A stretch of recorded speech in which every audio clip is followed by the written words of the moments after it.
দিয়া যে দিল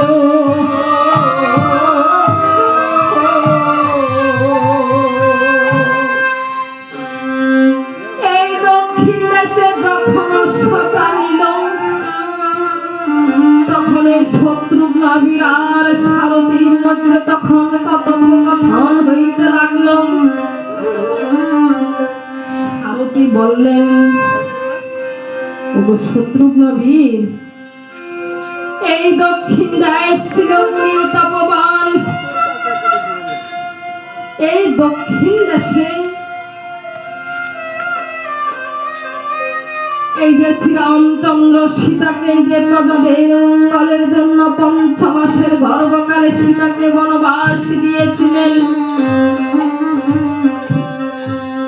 যেদিন শ্রীরামচন্দ্র সীতাকে অযোধ্যায় নিয়ে যখন রাজ্য পরিচালনা করতেছে,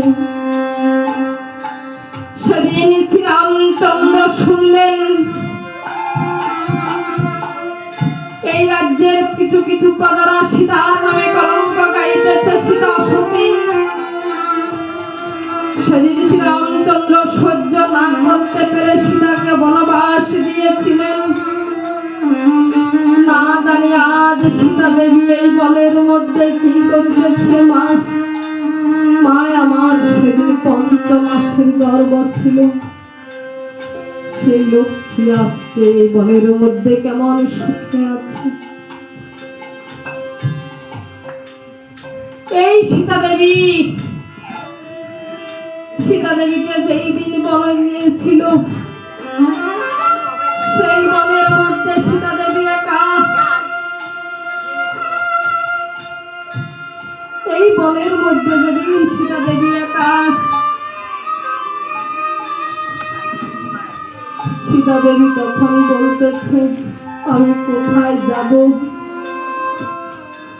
আমি কোথায় থাকবো, আমি তো আমার প্রভুর কাছ থেকে আমি মুনির পত্নীদের দর্শন করতে যাব বলেছিলাম। আমি জানি না আমার প্রভু কোন অপরাধে আজকে আমাকে এই বনবাস দিয়েছেন। প্রভুর মনে যদি এমনই থাকতো, তাহলে প্রভু আমাকে কেন এই লঙ্কা রাবণের কাছ থেকে আসার পথে আমাকে কেন অগ্নি পরীক্ষা দিয়েছিল সেই দিন। প্রভুর মনে যদি আমার প্রতিবিন্দু মাত্র যদি বিশ্বাস নাহি থাকে, আমাকে কেন লঙ্কা রাবণের কাছ থেকে আমাকে অযোধ্যায় রানীর আসনে বসিয়েছিলেন। আমি তো জানি না কোন অপরাধে আজকে শ্রীরামচন্দ্র আমাকে বনবাস দিয়েছে। আমি এখন কোথায় যাব, আমি কার কাছে যাব, আমি এই যদি আমার এই প্রাণ ত্যাগ করি, তাহলে যে শ্রীরামচন্দ্রের এই যে আগত সন্তানেরা ওই পৃথিবীর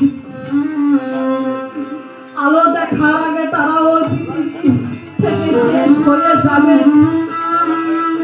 আমি মা হই যা কেমন করে আমি তাদেরকে পৃথিবীতে আসার আগে আমি শেষ করে দেব। সীতা দেবী তখন এই বনের মধ্যে কান্না করিতেছেন। ও সীতা কাঁদে